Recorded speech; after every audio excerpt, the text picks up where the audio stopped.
My fiancé declared, "I'm not moving to that boring small town for your job." I replied, "I understand." Then I took the promotion anyway and moved alone. When she discovered my boring job paid me $600K per year, her reconciliation messages started coming. I, 32 male, had been with Rebecca, 29, for 5 years, engaged for 1. We lived in a major metropolitan area where she worked as an interior designer and I was a senior software architect at a tech company. Life was comfortable. I made around $120, she made about 80 Kellis. We had a nice apartment, went to trendy restaurants, the whole urban professional thing. Last March, my company approached me with an opportunity. They were opening a new R&D facility and needed someone to lead the entire engineering division. The catch? It was in what Rebecca would call the middle of nowhere, a town of about 30,000 people, 3 hours from any major city. The compensation package was insane. $450K base, potential bonuses up to $150K, full relocation package, and equity that could be worth millions if the facility succeeded. Plus, cost of living there was about 60% lower than where we lived. I came home excited to discuss it with Rebecca. "Babe, I got offered an incredible promotion today." She looked up from her iPad where she was scrolling through design blogs. "That's great. When do you start? We should celebrate." "Well, there's something we need to talk about. It's in Millbrook." Her face scrunched up. "Where?" "It's a smaller town, about 3 hours north, but the opportunity is..." "Wait, you're joking, right? You want us to move to some random town?" "Rebecca, this is division head. It's a massive career jump." She laughed, not a happy laugh. "Brian, I'm not moving to some boring small town for your job. My entire career is here. My clients, my network, everything. You could build a new client base. Interior designers work everywhere. In a town of 30,000? What am I supposed to do? Redesign barns? That's not fair." "No, what's not fair is you even considering dragging me to the middle of nowhere. We have a life here. Our friends are here. Culture is here. Good restaurants are here. The salary is..." "I don't care about the salary. Money isn't everything, Brian. Quality of life matters." "Quality of life includes financial security." She stood up, angry now. "If you loved me, you wouldn't even consider this." My answer is no. Absolutely not. I'm not moving to that boring small town for your job or any job. I sat there for a moment, looking at the woman I was supposed to marry. The woman who didn't even ask what the salary was, what the opportunity meant for our future, or what the town was actually like. "I understand," I said quietly. "Good. Now can we please drop this?" But I didn't drop it. I spent the next 2 weeks researching Millbrook. It wasn't the desolate wasteland Rebecca imagined. It had a charming downtown, great schools, beautiful parks, and a growing tech scene, thanks to companies like mine moving operations there. Houses that would cost $2 million in our city were $400K there. Update 1. I accepted the position without telling Rebecca. I know that sounds terrible, but hear me out. Every time I tried to discuss it rationally, she'd shut me down with, "We already decided," or "Stop trying to convince me to ruin my life." She wouldn't even look at the photos I'd found of the town or listen to the financial breakdown. Her friends didn't help. Rebecca told them about the offer, leaving out the salary details naturally, and they all reinforced her position. Can you imagine Rebecca in a small town? Her best friend Natalie laughed at a dinner party. She'd die of boredom in a week. "Brian's being selfish," another friend Jessica added, "expecting you to give up everything for his career. It's honestly toxic masculinity." "I'm sitting right here," I pointed out. "Well, it's true," Jessica shrugged. "In this day and age, expecting a woman to follow a man anywhere is archaic. But expecting a man to turn down a life-changing opportunity is fine?" I asked. "It's not life-changing if it ruins your life," Rebecca said, kissing my cheek like I was a child who didn't understand basic concepts. That night, I made my decision. I called my boss the next morning and accepted. The company gave me 6 weeks to transition and relocate. I started quietly preparing. Opened a new bank account for the relocation bonus and higher salary. Started looking at houses in Millbrook. Began the paperwork for the move. 3 weeks in, Rebecca noticed I was distant. "What's wrong with you lately?" She asked over dinner. "Just work stuff." "Well, stop moping. It's annoying." That's when I knew I was making the right choice. Update 2. 2 weeks before my move date, I told Rebecca, "We need to talk," I said on a Sunday morning. "If this is about that small town thing again."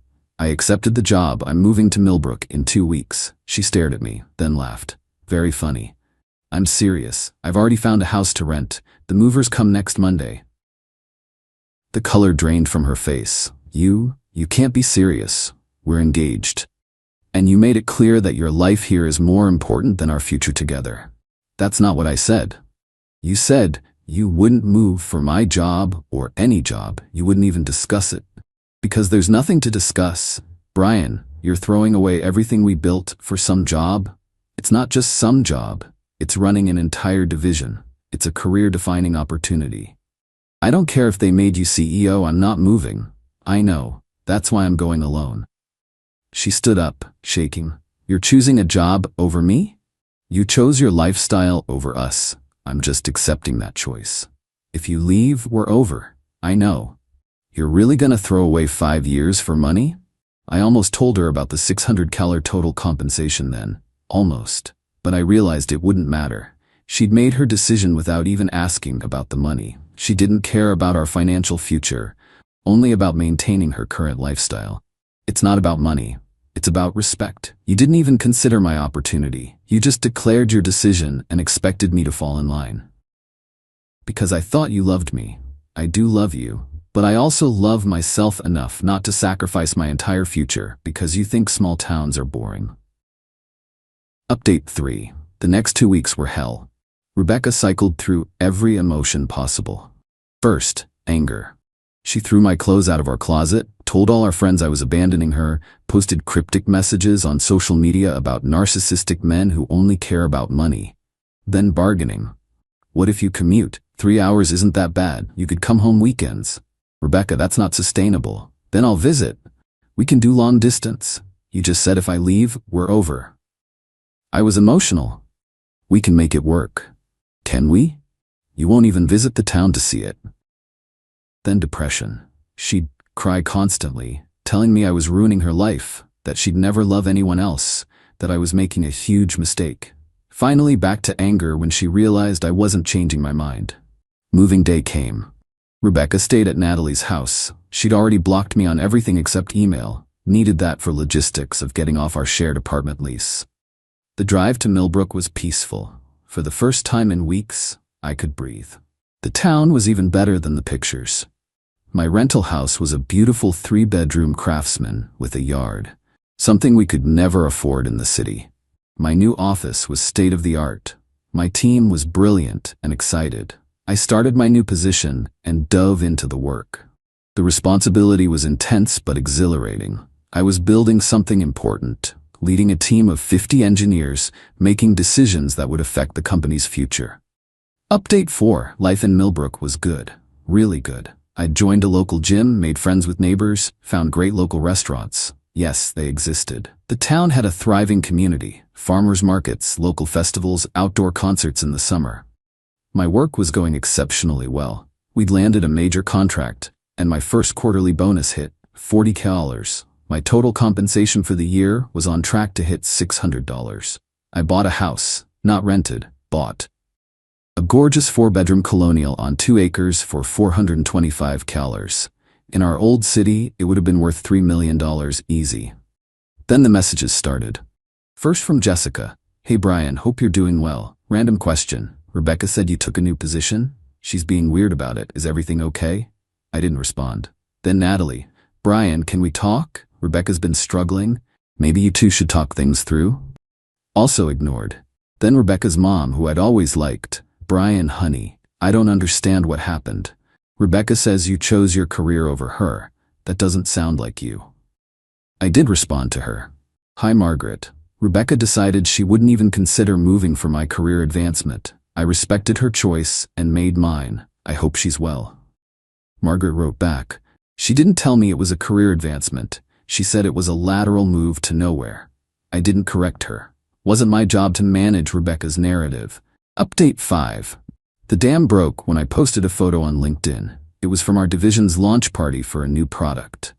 Just a professional photo of me with my team, captioned, "Proud to lead this incredible engineering division as we launch Project Phoenix." Amazing what we've accomplished in just 6 months at our Millbrook facility. My LinkedIn exploded. Former colleagues congratulating me, industry connections reaching out. And then, Rebecca's email. Division head, when were you going to tell me you were a division head? I didn't respond. 2 hours later, Brian, please, I just saw the announcement. Your company's website says the division head position, the salary range, is this real? Still didn't respond. The emails kept coming.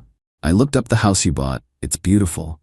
Jessica drove through Millbrook last week. She said it's actually really nice. I made a mistake. Please talk to me. I love you. I'm sorry. We can work this out. Then Natalie started. Brian, Rebecca just told us about your actual position. We had no idea. She made it sound like you were taking some random job in the middle of nowhere. Hey, I owe you an apology. Rebecca wasn't honest about your opportunity. Division head is incredible. Congratulations. Even some of Rebecca's male colleagues reached out, having seen the LinkedIn post, and connected the dots about why we'd split. But the best message came from Rebecca's dad, who I'd barely heard from during our relationship. Brian, my wife told me what happened. I run a small construction company, so I understand business decisions. You made the right call, son. Don't look back. P.S. Rebecca didn't know I was reaching out. She also didn't know I knew about your promotion. Margaret and I are disappointed in how she handled this. Update 6. When I didn't respond to Rebecca's emails, she escalated. First, she tried going through my family. My mom called Brian. Rebecca called me crying. She says she made a terrible mistake. She made a choice, Mom. So did I. But she wants to work it out. There's nothing to work out. She made it crystal clear that her life was more important than I accepted that. People make mistakes. Mom, she didn't make a mistake. She made a decision. She's only regretting it now because she found out how much money I'm making. How much are you making? Including bonuses? About $600. Silence. Then, oh my, and she didn't know? She didn't ask, didn't care, said money wasn't everything. I see. Well, I always thought she was a bit materialistic. Now you tell me. Rebecca tried flying to Millbrook. Yeah, she actually showed up. I was at a coffee shop downtown on a Saturday when she walked in. She looked different. Designer clothes replaced with jeans and a simple sweater, like she was trying to look small-town appropriate. Hi, Brian. Rebecca, how did you find me? Your neighbor told me you come here on Saturdays. You talked to my neighbors? I had to. You wouldn't answer my emails. Because we have nothing to discuss. We have everything to discuss. Brian, I love you. I made a mistake. You didn't make a mistake. You made it very clear that moving here would ruin your life. Direct quote. I didn't know.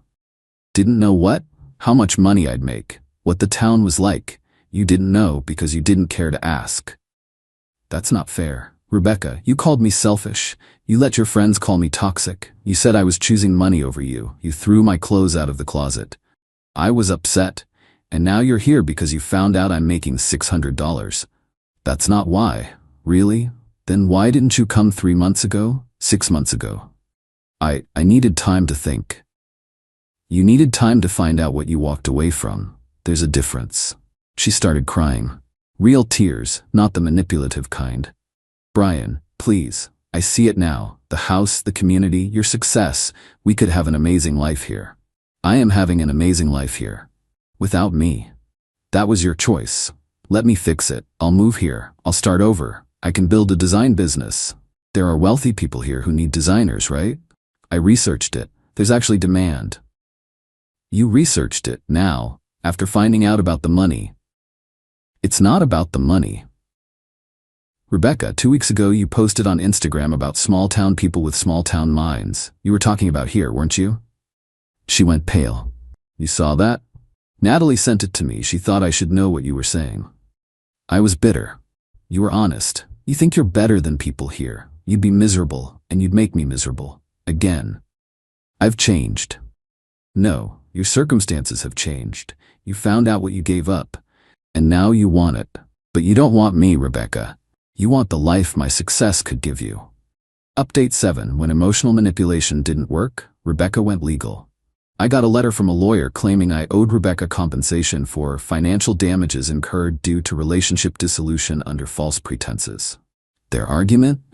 I had deliberately concealed the true nature of my job opportunity, causing her to make a decision without full information, resulting in financial and emotional damages.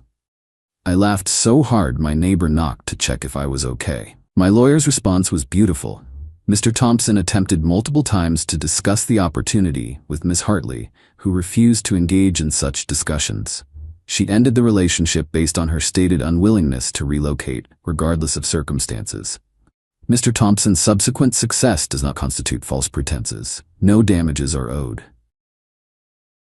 Rebecca then tried a different angle. She claimed we had a verbal agreement about shared future assets since we were engaged, that I had broken a contract by accepting the job without her consent. My lawyer shut that down too, with the added note that Rebecca had explicitly stated the relationship would be over if I took the job, thereby nullifying any implied agreements. Then came the social media campaign. Rebecca started posting about financial abuse in relationships, and how withholding financial information is a form of manipulation. She never named me directly, but mutual friends knew. It backfired spectacularly. One of her ex-colleagues commented, "Didn't you refuse to even discuss the job with him?" Another wrote, "Girl, you literally said you didn't care about the money." The best response came from, surprisingly, Jessica. "Rebecca, I was there. You shut him down every time he tried to talk about it. This isn't financial abuse. You made a choice without getting all the information. Own it." Update 8. It's been a year since I moved to Millbrook. The facility is thriving.